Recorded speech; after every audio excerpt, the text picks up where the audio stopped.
Hello, everyone, and welcome to the Playbook for Leaders and Entrepreneurs. The job market has never been more competitive. Graduates today are facing increasing challenges from rising employer expectations to the demand for new skills, and applying for jobs can feel like a daunting experience. That's why today we're joined with Peter Fox, a career advisor at Durham University, one of the top 5 universities in the UK. He has an extensive experience guiding students and graduates towards career success. In this episode, we will explore the biggest hurdles young professionals face, strategies to stand out in a crowded job market, and why skills like leadership, networking, and personal branding are more important than ever. So it's an honor to interview Peter Fox today. So Peter, thank you so much for joining us today and sharing your incredible playbook for success with us.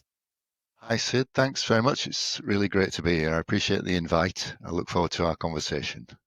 Amazing. Same here, Peter. So let's start off. If you could give us a little more insights into your career journey and personal life so our listeners can get to know you a little bit more. Sure. Yeah, that's fine. I'd just like to highlight I've got a main day job and some side gigs. I just want to highlight what we talk about, my opinions and not necessarily those of the employers, just to be safe. But I'm not planning to be controversial or anything. I just want to highlight that. But yes, so my personal journey, the highlights really grew up in West Yorkshire. I went into up to the Northeast University when I was 18 to study a biology degree, which I really enjoyed. Did a placement year down in Porton Down in Salisbury, studying microbiology. And then in the final year of my degree, I was doing an interesting project, and supervisor said they had a bit of funding to fund some research work if I was interested. And of course, this meant an offer of a job straight after university and not needing to apply for any other roles. So quickly accepted that and did that for a couple of years, then decided I fancied a bit of a change of environment, a change of scene, and thought things through, and then decided to embark on the noble path into the world of careers guidance.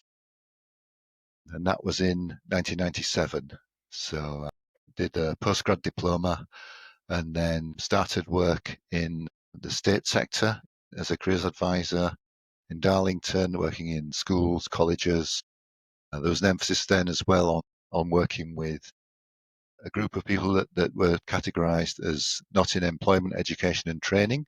So a lot of work with unemployed teenagers, young offenders, that kind of thing. So a really good mix of clients. So a really great place to start work, great team. I'm still in touch with lots of people from there now. But then after about 3 years, I decided to look around with a young family. My kids were like 2 and 3 then. I wanted to explore new options and saw a job opening at Teesside University up the A66 in Middlesbrough. Applied for that, somehow was offered the job, and then started working at Teesside Uni, which is a really great institution, very popular with local students and students from outside the area. A lot of emphasis on vocational courses, and really enjoyed that working there for a few years. A good team. And then a friend of mine was working at Durham University by then. Went on a few nights out with the team there, got on really well with people, and a job came up there. So I thought, ready for a change of scene, and applied for that job and moved there. And this is many years ago now. Really enjoy working at Durham, where I've worked with lots of different departments over the years. National student emphasis was one of my responsibilities.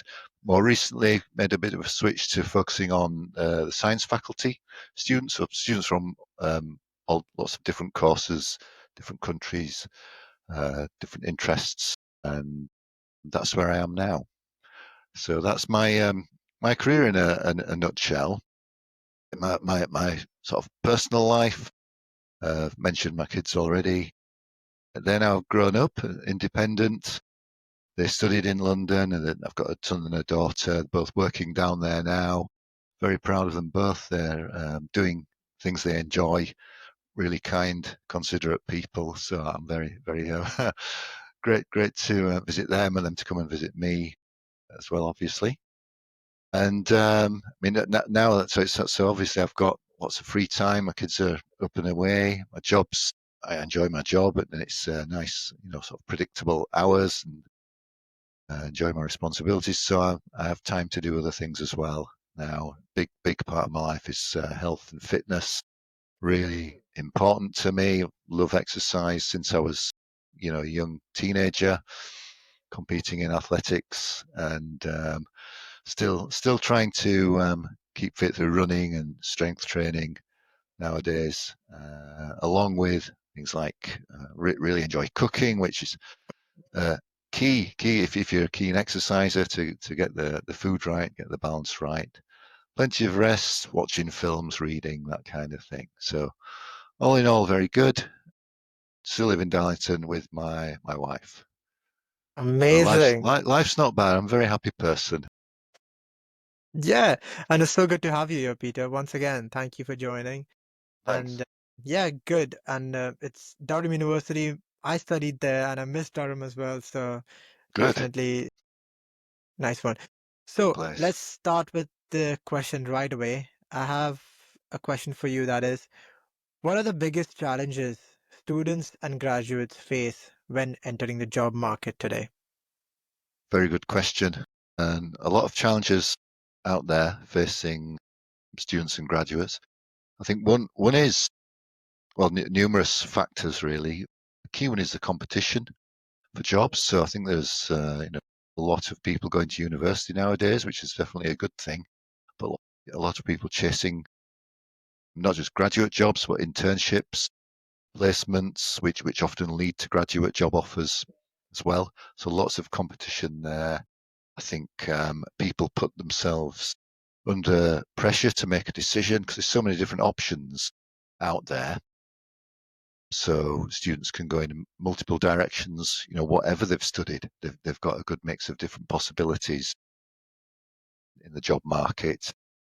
Pressure to succeed from themselves, potentially from families, pressure from peers that may not be expressed openly, but if everybody's applying for things, it's that pressure that comes with that. And unfortunately, high volumes of rejections as well, which is a natural part of the job application process. But we're meeting, students who are, they're very capable and very determined, but applying for sometimes 100 roles and getting a handful of interviews or assessment centres and ideally several offers from that. So it's quite normal to suffer a lot of rejections. And for these students, it's often the first time they've really experienced that. So they've worked through school, college really hard, really a lot of determination. They knew they put in a certain amount of effort, they're likely to get the grade they need. And it doesn't matter what their peers are doing. They're working hard as well. It doesn't bring down their grade. But when it comes to applying for opportunities, a lot of really strong candidates applying, naturally good people are rejected, and that can really hit people. So I think it's the challenge of really keeping going and not losing confidence and still making those applications, even if rejections are coming in. But having said that, there is support available. It's accessing resources that are really useful, relevant, accurate, accessing help from people like, careers services, from academic advisors, from friends at university who've been through the process as well. So there is hope. It sounds quite doom and gloom, but definitely, good options and good possibilities out there. But it's not easy to get those offers, unfortunately. 100%. And what's the advice on how can we really build the mindset of when we get rejection, how can we have a mindset where we see it as a positive and see it as a learning, according to you? That's a good point. I think um, if you can learn from it, it's definitely worth thinking about. Unfortunately, if people are rejected at the early stage, so say when they send in the CV or initial application, if they're rejected, then or after they do the tests. Employers don't necessarily offer feedback because there's just too many people. It's not really practical. So they sometimes can't learn a lot from that, except just to be reassured that it's happening to everyone. And it's important to keep going, really, and be resilient if you can, and really access the help that's there. Yeah, 100%. And when I was applying for my placement, I was getting rejected a lot, and I approached the career advisors who really helped me to navigate Excellent through that news. for sure. That's good. So, how can we students and graduates really stand out in this competitive global market? That's great. It's really crucial, and there's quite a few things they can do. Fortunately, people sometimes think, oh, everybody will be doing this or everybody will be doing that, and in reality, not everybody takes the steps they need to have the best chance of success. So even if you hear a job may attract typically 40 or 50 applicants, can be quite a good chunk of those won't be really strong competition. There will be good, a lot of competition, but you can still stand out. And I think ideally gaining some sort of relevant work experience is a really good move. I mean, this in itself can be very competitive. As I said before, a lot of internships and placements lead on to the potentially a graduate job offer further down the pipeline. But definitely, students need to make sure they understand what's available in terms of work experience.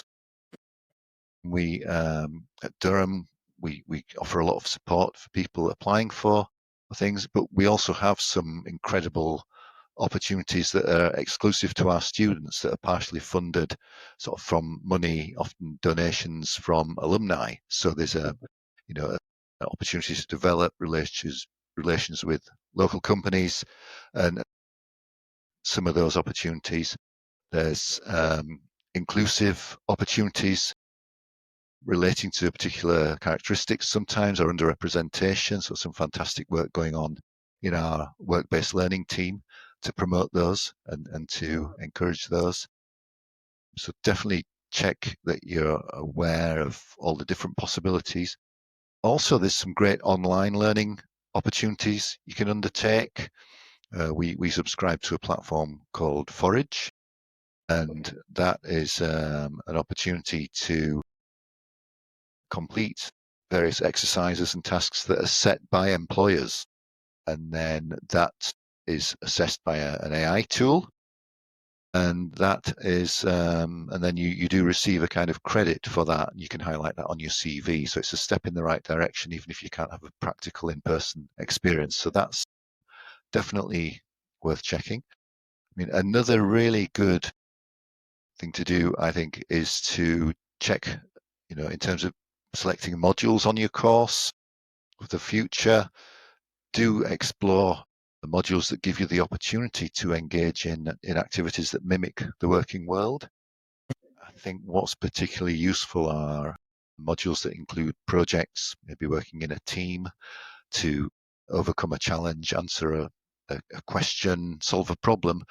These are ideally linked with employers. So we often have projects in modules where an employer sets a challenge and it's a real world problem their company is facing, and then the group work together, they communicate with the employer, present their findings, and that's a perfect way to make that first connection with an employer who could be a good future possibility in terms of an internship or a job.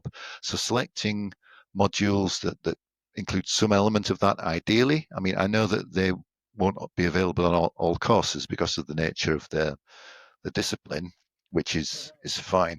But that's where I think extracurricular activities can come in really handy. Clubs and societies, volunteering.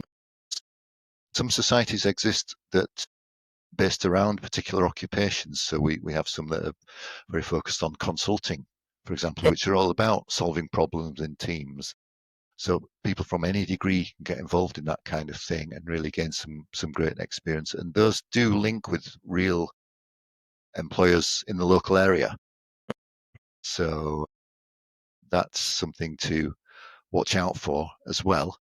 And sorry, there's lots of points on this No, it's answer, but there's a amazing. lot of things students can do. I mean, in the age, the way the world we are at the moment, we're in a digital age, more so, and that's just getting more and more advanced and involved with every passing day. So I think engaging in courses that ensure your digital skills are up to scratch. If that's not a key part of your course, I would say do engage in any additional learning you need to in terms of things like being confident in even things like using Excel, PowerPoint, or the equivalent, understanding data, how to analyze data, definitely develop an understanding of how AI can impact the sector you're interested in. So it's typical in job interviews to be asked, what impact will AI have on your role over the next 5 years, that kind of thing. So it's a central element really of society. So it's definitely good to be aware of that. Really, the overall aim of all these points is to allow candidates to really optimize their application techniques. So to have a CV that's well constructed, so accessing the resources to allow them to do that, creating an effective covering letter, online application form, questions. So really the key thing to achieving an offer is being able to explain why you're interested in this, i.e. the company and the job role, and why they should be interested in you through your evidence of your skills, attributes, knowledge. And that's done throughout the whole of the process, not a single element of that. So being ready to answer those questions, creating really great quality application documents will help you through those really competitive early stages. And something that's really powerful, I think, is to think about elements of your course that you might not really think how that relates to a particular job role. So I meet, a lot of chemistry students in my role, and they do a lot of labs, practicals, team-focused labs, problem solving. And I met one who applied to consulting internship with no previous experience, but his evidence from his degree, and they do a lot of data analysis and report writing. It ties in so nicely with that kind of career path, so students can think how that employability element in their curriculum fits in with what they're applying for. Also highlighting some reflection, showing your self-awareness and curiosity throughout the process. So this can really help to push your application forward as well. So showing what impacts you had, what you learned from various experiences, developed an awareness of, gained a deeper understanding about. That's great content for your CV. Um, so, I think all those things, but ideally having a positive mindset while you're completing your applications, it can have quite a subtle impact on how you express yourself. If you're writing a personal statement or answering a question, if you're feeling quite positive, which after all we've talked about so far can be really challenging, but there are certain tricks and techniques you can use to do that. If I've been out for a run in the morning, I know all that day I'm going to be in a pretty good mood naturally. So whatever works for you, playing some music that really gets your blood going. For me, it's AC/DC or Metallica. Works every time. But you've got to decide what works for you and really helps you to feel optimistic and positive while you're creating your documents. Can really have a big impact. But we're all individuals. Some people might prefer Beethoven or Lady Gaga. I'm not judging anyone. Wow, amazing points, Peter. I think Good. we should have met when I was applying for jobs. It would have saved me a Yes. lot Yeah. of time. And Good.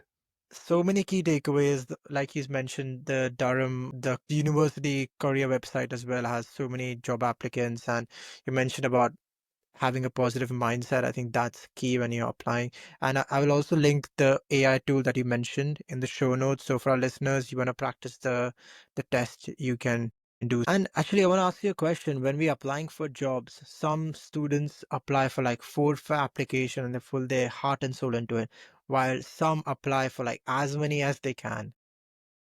Go. So what do you think? What is a good approach to take according to you? That's a great question, and we do often get asked, how many should I apply for? And I say there's no definite answer there. I mean, occasionally you meet someone who applies for one job and gets an offer, but that's quite rare. But I usually say apply for as many as you can, but make sure the quality that you're really 100% happy with what you're sending off before you click send. But that's got to balance with other things going on. You know, you've got the priority is the academic studies, but also your well-being and mental health, balancing out with other activities as well. It's got to be kept in balance. But there's going to be a big push on job applications at certain times of the year. Naturally, you'll be spending a long time doing that, but there's no definite number that I could recommend, fortunately. And what about graduates who are not at university now? Can they also reach out to the university for help still if they want career advice? Yes, we do. We do offer additional support and help to graduates. Now we're all confident working online and set up with the various platforms. We do a bit of work with graduates as well if they need that. It's different with different institutions. Some have a time limit on that. Ours is under review at the moment, but we certainly will continue to work with graduates who are quite new out of university. All right, perfect. So, how has the shift towards remote and hybrid work affected the graduate job prospects and career planning of students?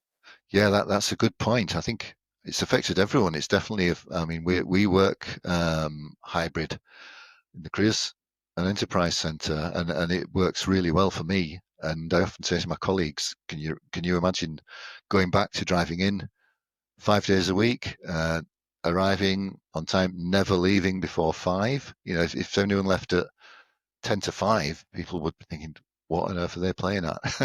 But now it's a lot more flexible in terms of certain days in the office, certain days at home for my role, and Yeah. it works so well. And you can really balance out the things. I can have more time to make my magnificent dishes and cooking just for the fact that you're at home at 5 p.m.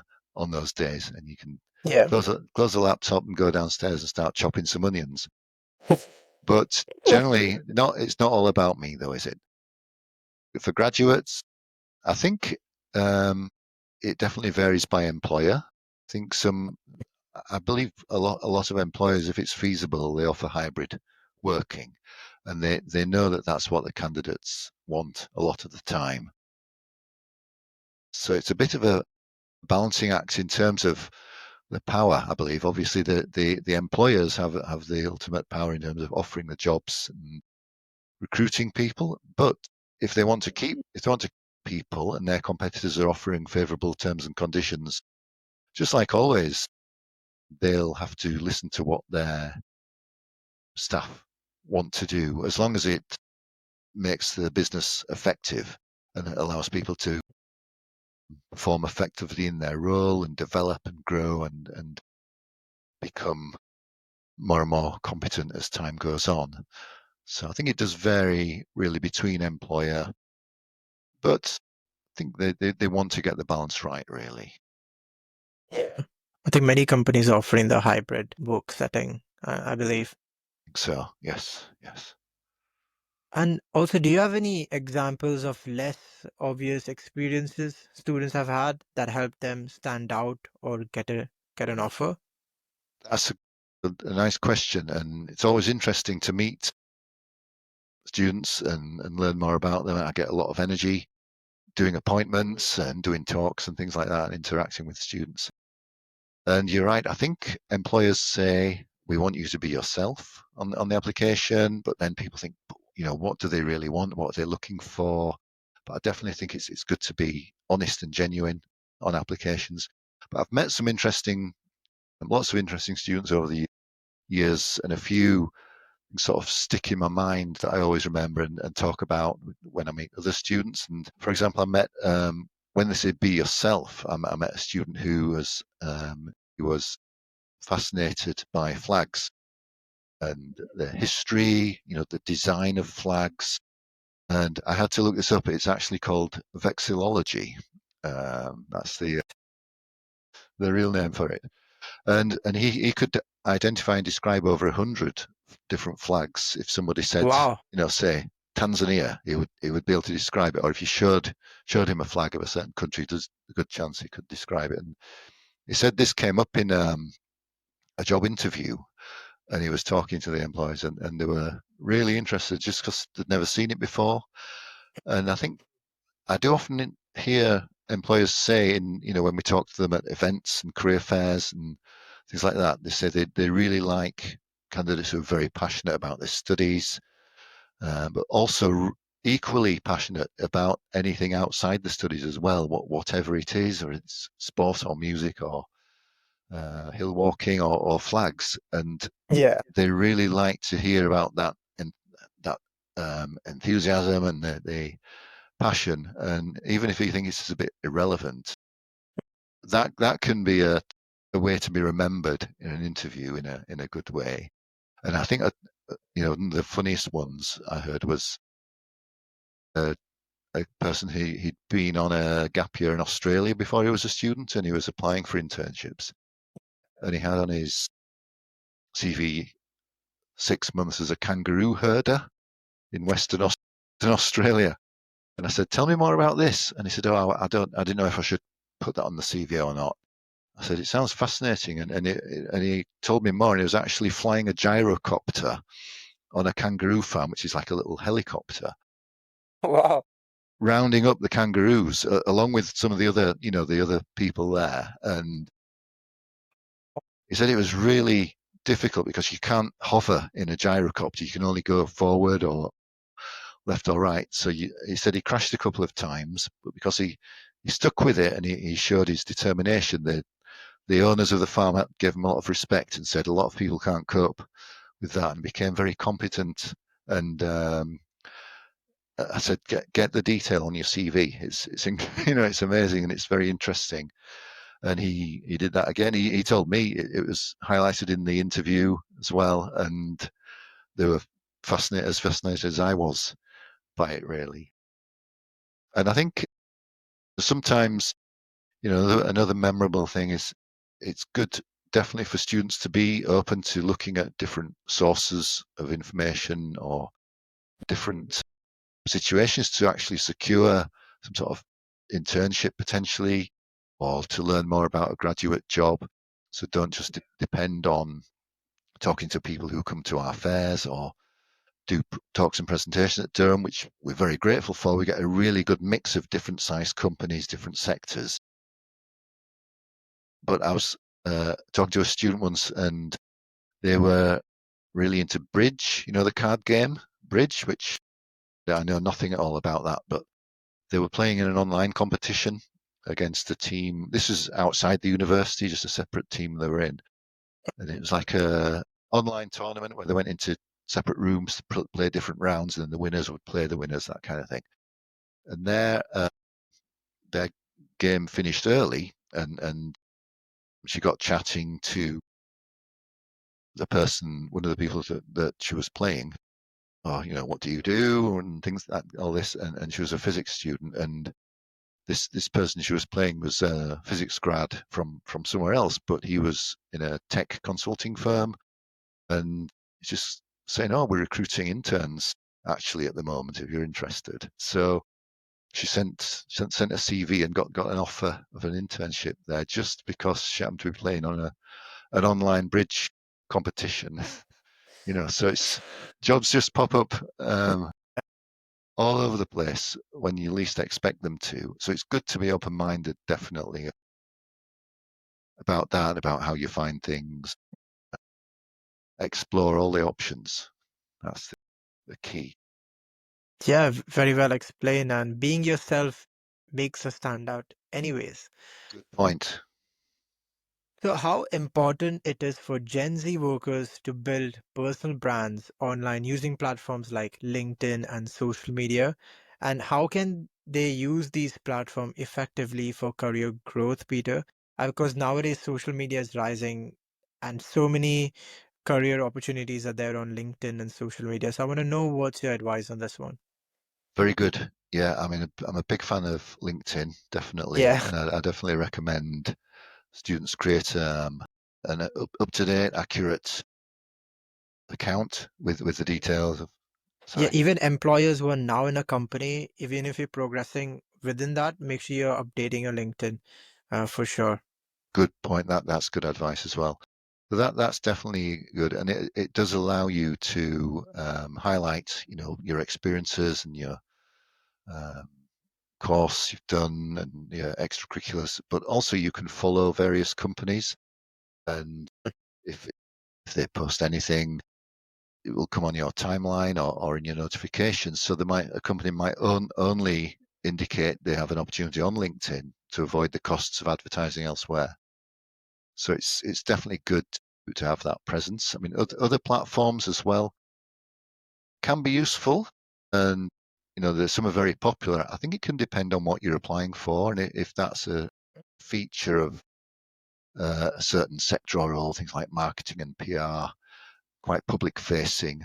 If you've got quite an impressive Instagram page yourself or content in some other way, that can be a very positive thing to offer.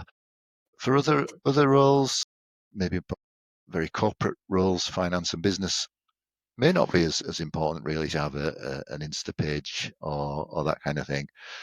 It depends. I think it depends really um, on the sector you're interested in. But whatever you're doing, do have a careful look at any content you have got online or you posted maybe 10 years ago when you were not necessarily as mature as you are now, and do a bit of an audit on yourself to check, because I know employers do sometimes have a look at that, and it can potentially cause complications, as we often hear about. But I would say LinkedIn is um, great thing to have on there. You can post, news stories on there.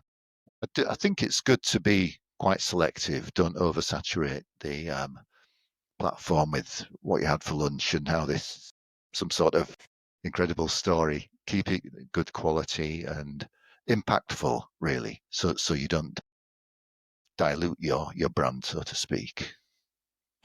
And what if a finance guy or a business guy is sharing his or her thoughts on current affairs or financial knowledge or expertise? Do you think that might help if they're posting that kind of content I on think so. LinkedIn or Yeah, like definitely. freelancing writing?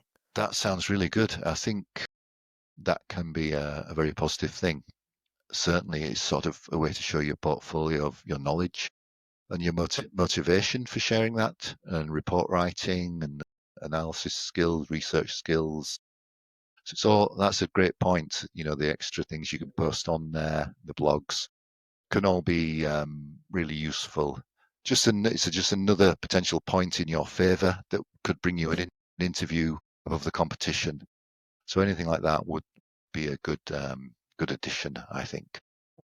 I think other idea came to my mind is also interacting with other similar, employers who you're interested in interacting on their post. I think might help as well for you to get seen. That's another point. Definitely.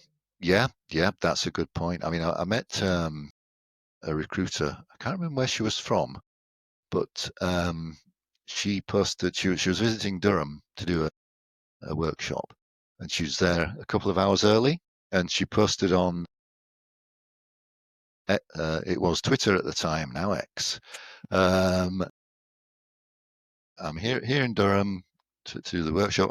I'm a couple of hours early. I'm in the Calman Learning Centre cafe. If anybody wants to come for a chat.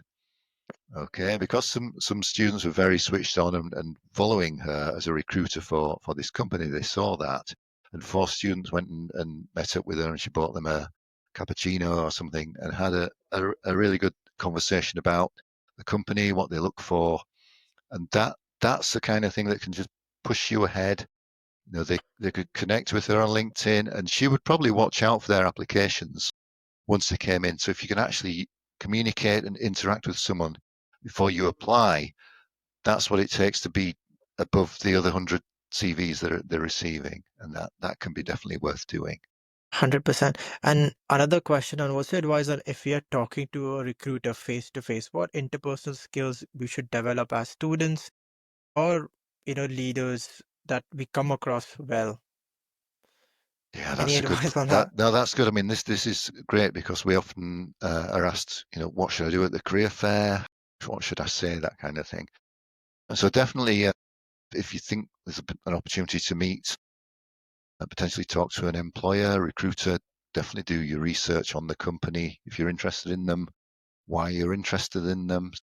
Be ready to highlight some specific points about them, not just that they're great for fair and inclusive recruitment, sustainability, and support of graduates, but because that's quite universal.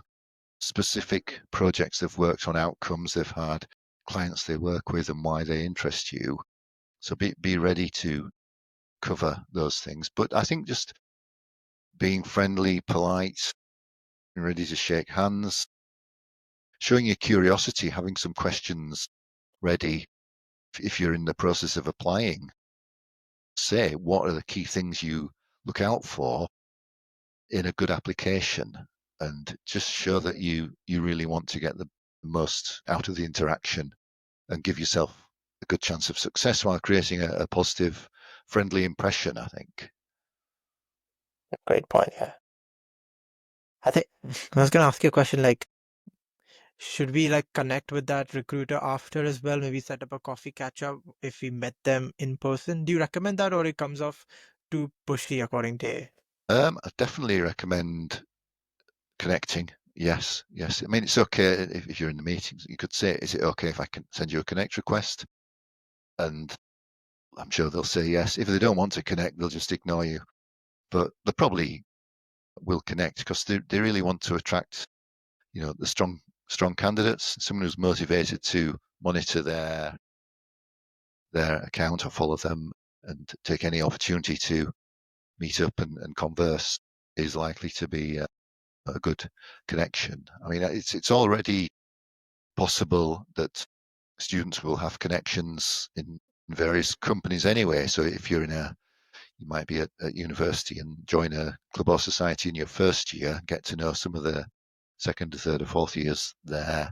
You may already connect with them on LinkedIn, but then you move up, they'll leave and get a job. So now you'll automatically have connections in various companies around the UK, around the world.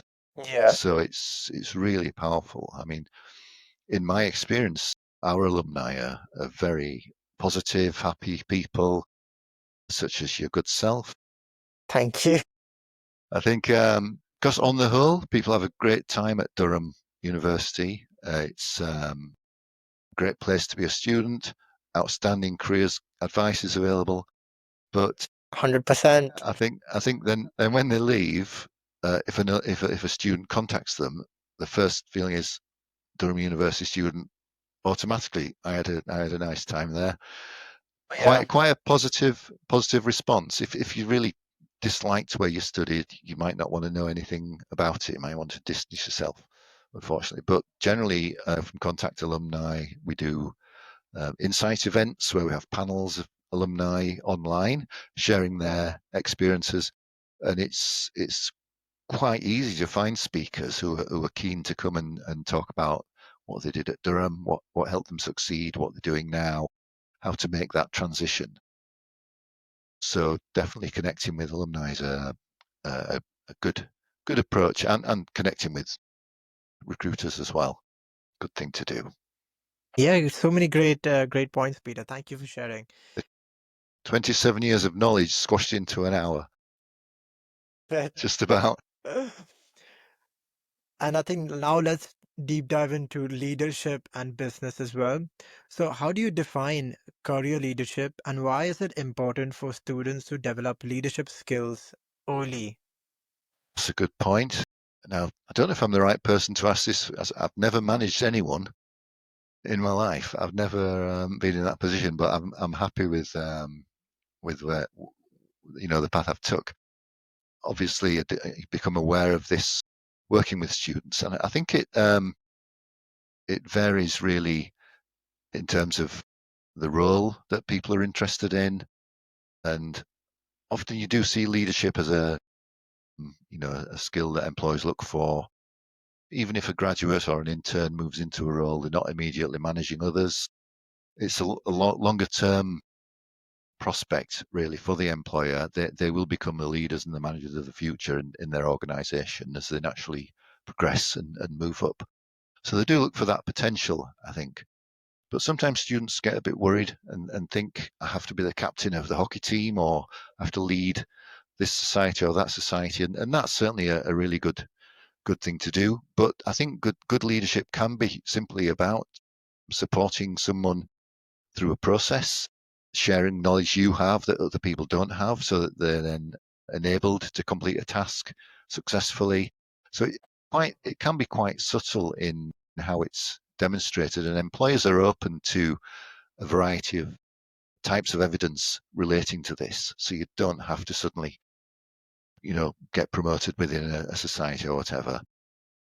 It could be in a team project on a course if you are involved in completing a certain part of it and then showing the others how to do that. I think that's strong leadership. So I think there's definitely flexibility there, and then employers can spot that and nurture it once you're with them. And as you complete your training and development, that can be something that's really developed in a positive way. Yeah, 100%. Truly believe like at university we have to put ourselves out there to go to societies, go to events and try different things. And also like within our modules we have group team working projects, so that's another way you can show your leadership skills. So yeah, great points, Peter, for sure. When we talk about team projects, I always smile because I always hear students saying it went okay, but there's one person who just never turned up. They didn't communicate and this and that. And I'm thinking, welcome to the real world. This is something to. It's good when things don't always go right. 'Cause it's something to say how you overcame that. How you supported Yes. people, that kind of thing. And I think those are classic interview questions that I've been asked as well. I've been asked similar questions on that. I think, how do I motivate someone who's not doing that? Some around those lines. And now I want to ask you a really important question that I really want to know the answer of. That is, what are the key skills employers are looking for in 2025 and beyond? That's a very important question and something that comes into my job every day. Really, the first thing to do if you're applying for a job is definitely check the person's spec and the job description, where you can identify what employees are looking for. But I think we consistently see communication, teamwork, and problem solving as usually the top three listed there. And that's been the case since as far as back as I can remember. But along with things like leadership, it could be commercial awareness, stroke business awareness, just understanding of what's going on in the sector, what impacts on the business. Now, more so than ever, digital skills, ability to use data, that kind of thing is definitely key. It's part of most roles nowadays. I think along with those, self-awareness, curiosity is a big thing. All graduate roles involve continuous learning throughout the whole of your life. So wanting to keep learning and applying your skills in new ways through your curiosity and self-awareness in terms of being able to identify what you've learned, what impact you had, that can really push you forward. A recruiter did highlight that to me quite a long time ago now, about just detailing reflections, whether it's an application, being able to highlight it in a job interview or some other source, is always good. And I think what really matters, especially in the interview stage, is your enthusiasm to talk about your experiences and the energy you share that with and deliver it with. I mean, everybody likes to be with people who are enthusiastic, whatever it's about.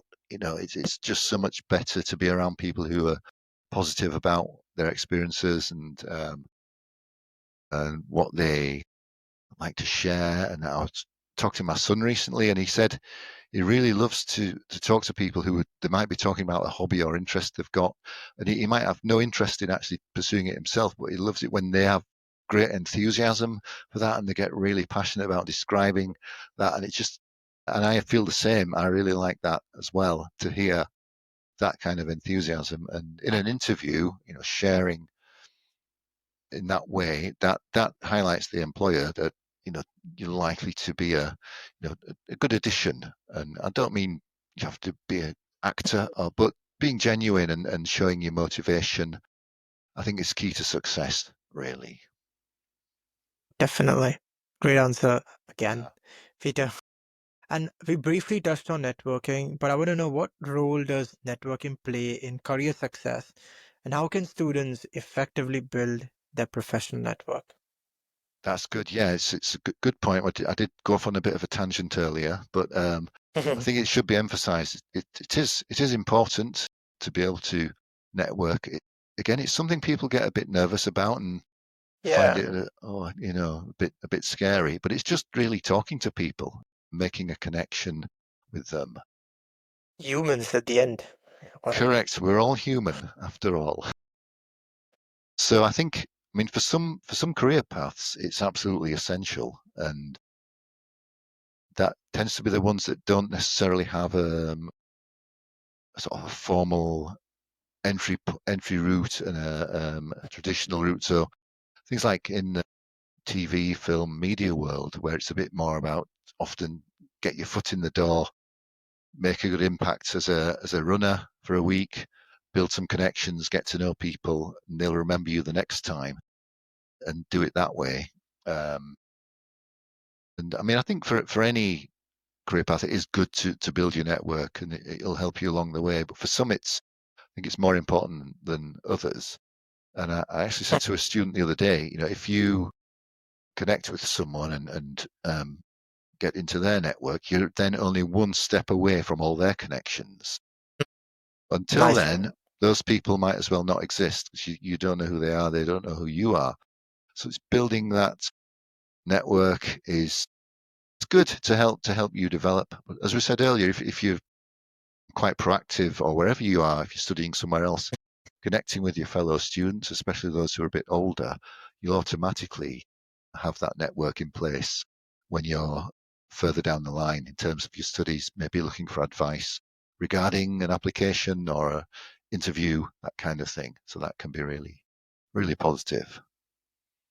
Nice one. And final few questions for you, Peter. So, any final overarching advice for students or graduates like you would like to share? Sure, that's a great question. And we've covered some, I think, the key topics throughout, really, and you give me a chance to talk in great depth there. So thanks very much for that. I think that's been No really worries. useful. I mean, I think the environment we're in and what we're seeing, my advice is just two words, and that's keep going. And I do say this to students who are facing a few rejections and struggling a bit, but it's something I can confidently say will work. Keep applying if you've got the energy, the time. Because I always say, this time last year, you were maybe in the first year. People who are now in the final year were in the same position, and I met a lot Yeah. of people, and I said, keep going, and a lot of people do get those offers eventually.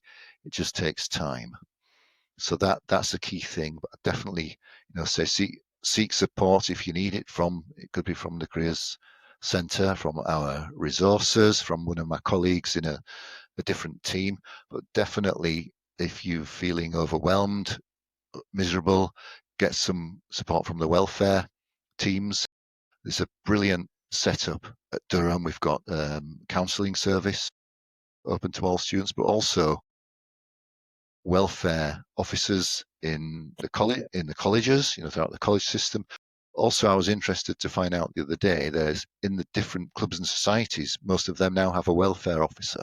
So even in Dungeons and Dragons Society. There's a welfare officer who people can go to if they're not feeling great for some reason, as in the sports teams and things like that. And then they all receive training, and if they can't help the person, they'll signpost them to someone with more experience. So ask for help if you need it. And I suppose there's a lot of pressure on people seeing, the employers coming to the fairs and things like that. But there's a lot of opportunities and companies out there. There's, the SME sector, small and medium-sized enterprise. This is something in the last few years at Durham we've really expanded our relationships in this field, and we've got lots of great SMEs. We had an SME Careers Week last term, so a career fair with SMEs, and by definition, that's 250 or fewer employees, and so that's a medium size. A small size is 50 or fewer, and I believe a micro size is 10 or fewer. And the way the kind of new companies developing, especially in the AI tech sector, they're virtually all SMEs. So it's quite normal to target those kinds of companies as well. And they tend to recruit a bit later in the year. They don't necessarily know in October how many graduates they'll need to start next July or August. Just because their business needs change, they might think we need 4 when in fact they need 8, or they might think we need 4, recruit 4, and they only need 2 people, so they'd have to give 2 people the bad news. So they tend to wait till nearer the start time. And that's typical of a lot of roles in operational posts in the civil service, say, in various jobs. So yeah, don't feel like you have to have a job offer by Christmas for the next year. Keep going if you can. Get help if you need it. That's the thing. There's lots of support available, and please do reach out if you need some help. 100%. Keep going. It's an amazing feedback. And I would also say, Yeah, like, if the more rejections you get, the more closer you're getting to the right placement or a right job. So keep that's a going. brilliant point. Even though it feels not great getting rejections, that's one step closer to the offer. Yeah, and also seeing rejections as a learning and seeing what can you improve on and keep changing your CV, keep adapting. So I think that's key, and it's everything that you mentioned as well, Peter. So finally, anything else you would like to mention before we wrap up? Yeah, please. I've got a couple of things. The first is All something right. I forgot to mention earlier, which I'm very fortunate that I do have a couple of side gigs as well, which I Oh, engage in. really? And I meant to say this at the start, but I was a bit overexcited. I forgot. But I mean, part of my role involves preparing students for interview, delivering practice interviews, and to be honest, this is my favourite part of the job because it's quite close to the outcome, the conclusion. So if somebody's got an interview the day after, you can do a practice with them, help them develop the skills, and then hopefully they can apply that and get the offer and let you know. But I also have the opportunity to do this in a separate organisation called CV Guru, which is run by a lady called Emma Kirby up in Scotland, and she is the CV guru. She's a big name on the scene, but I do the interview practice, interview coaching service as part of her organisation, which I really enjoy.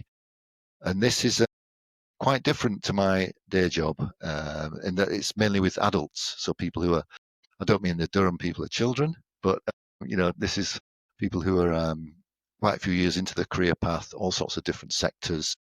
So I really enjoy that, and it's good to help them prepare. And I've had some good outcomes in that role, which is great. And then I also do a bit of writing as well, very occasional writing, which I enjoy for sites such as Prospects, eFinancial Careers as well. I like to share my knowledge and put that out there. And it's always just something a bit different that I enjoy doing, and it's nice to see your name on the internet occasionally.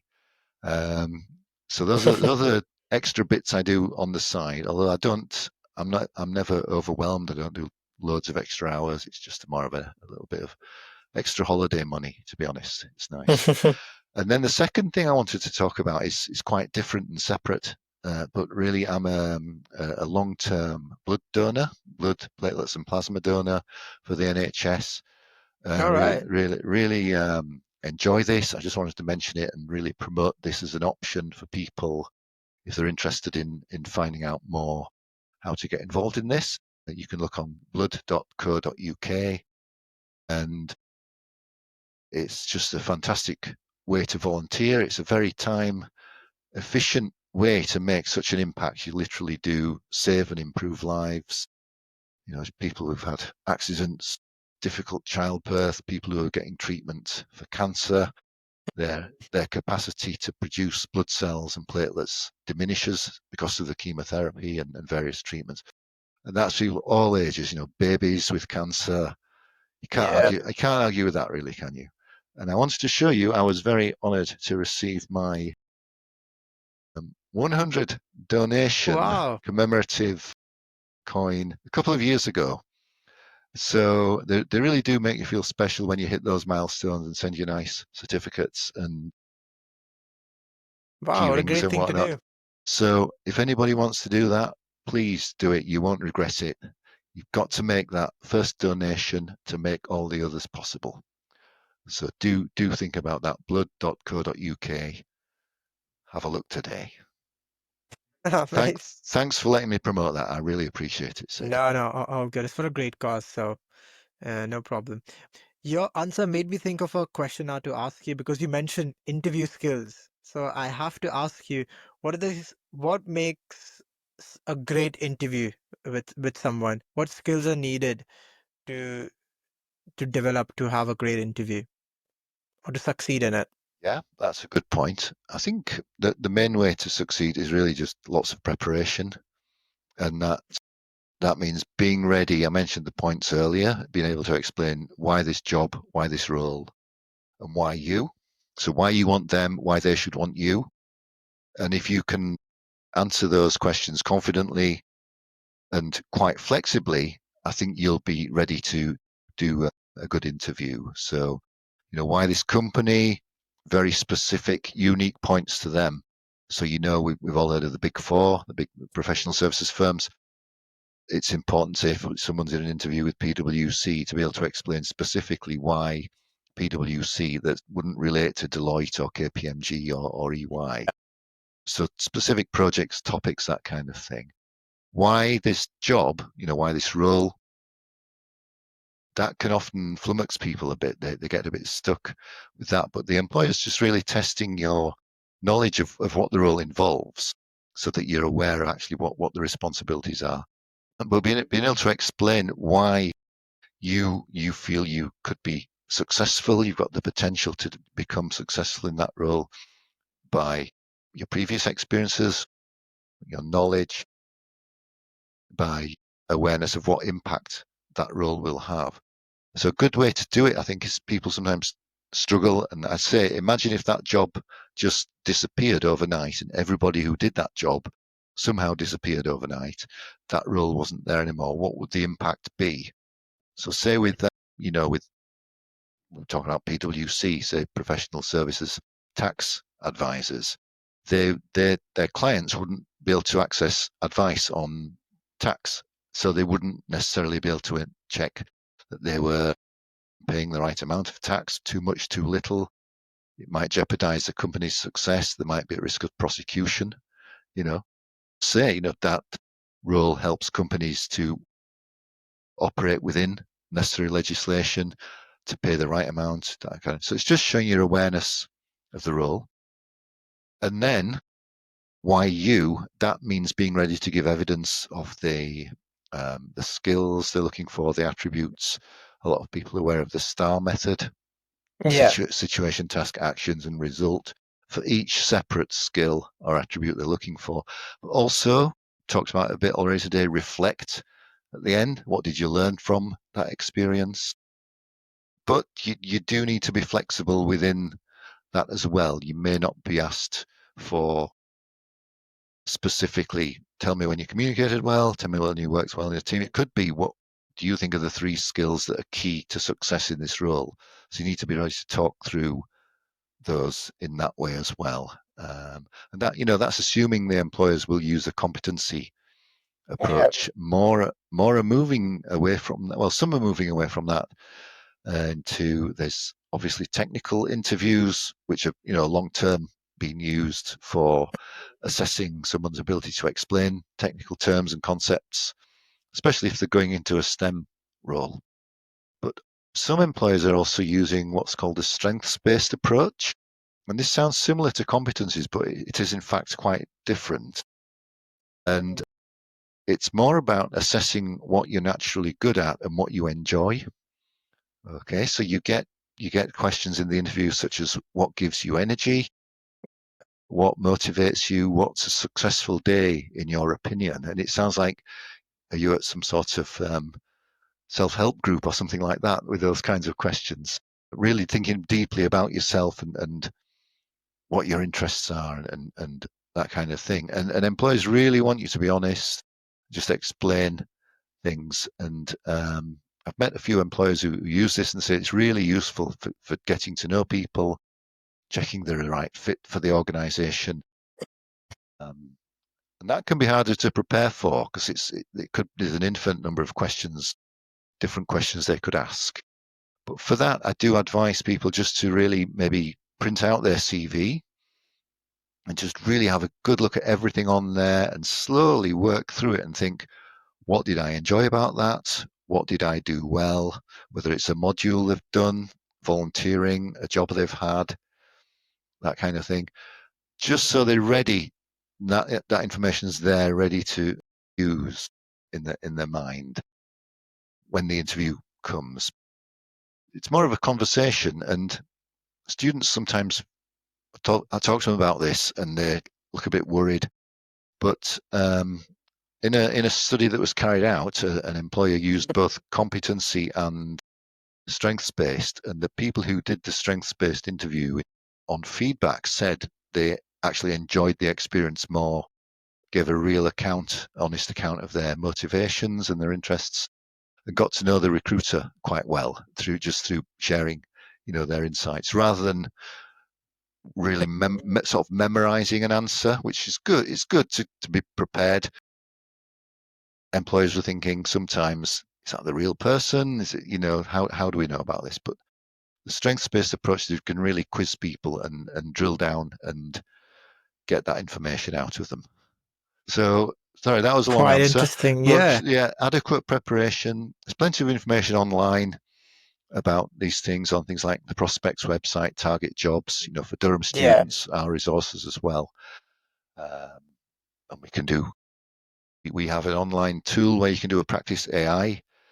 Because the video interview is a very common feature of Yeah. the application process. So every step of the way, I think, whether it's CV, the interview, it's always good to think who's going to be reading this, what are they going to be looking for, what are their priorities, and think about how you want to prepare and tailor and give a really good, strong account of yourself. Yeah, great answer, and quite a lot of golden nuggets in it. So for our listeners, that's a wrap, and thank you so much for listening. And if you like the episode, so please like and subscribe, and I'll link all the key information in the show notes, all the links, and Peter's social media handles, so you can follow him. And actually, comment below what's your biggest key takeaway from this episode. So thank you everyone for listening. Thank you, Peter, once again.